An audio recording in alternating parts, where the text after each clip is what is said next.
அம்மாச்சி வீட்டுல போய் தாத்தா அம்மாச்சி போட்டோ எல்லாமே மழையில நனைஞ்சு மண்ணா இருந்ததா, அப்பவும் நல்லாதான் இருக்கு. பட் வந்து பின்னாடி நல்லா கரையான் கடிச்சு வச்சிருக்கு. அண்ணன் கிட்ட சொன்னேன், அண்ணன் எடுத்து தொடச்சு கிளீன் பண்ணி வை, நாளைக்கு வந்து வாங்கிக்கிறேன்னு சொன்னானா. சரி அதை அப்படியே எடுத்து வச்சுட்டு நம்மளாம் இன்னைக்கு நைட்டு சென்னை கிளம்புறோம்ல, அதுக்கு வேண்டிய திங்ஸ் ட்ரெஸ் எல்லாமே எடுத்து மூட்டை கட்டி வச்சாச்சு.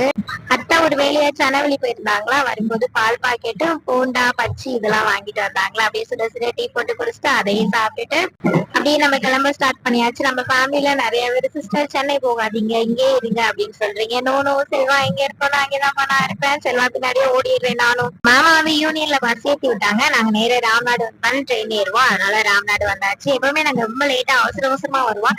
பட் இன்னைக்கு ரொம்ப அட்வான்ஸா 1.5 மணி நேரத்துக்கு முன்னாடியே வந்துட்டோம். எனக்கு செல்வாக்குமே ரொம்ப ஆச்சரியமா இருந்தது. ஃபைனலா நம்ம ஊர்ல இருந்து சென்னை கிளம்பியாச்சு. நாளைக்கு மீட் பண்ணலாம் சென்னையில. இன்னைக்கு நம்ம ஃபேமிலில பரணிதரன் பவித்ரா அவங்களுக்கு இனிய திருமண நாள் நல்வாழ்த்துக்கள். அப்புறம் அந்துஷா குணசீலன் அவங்களுக்கு இனிய பிறந்த நாள் நல்வாழ்த்துக்கள். வீடியோ பிடிச்சிருந்தா லைக் பண்ணுங்க. Bye bye.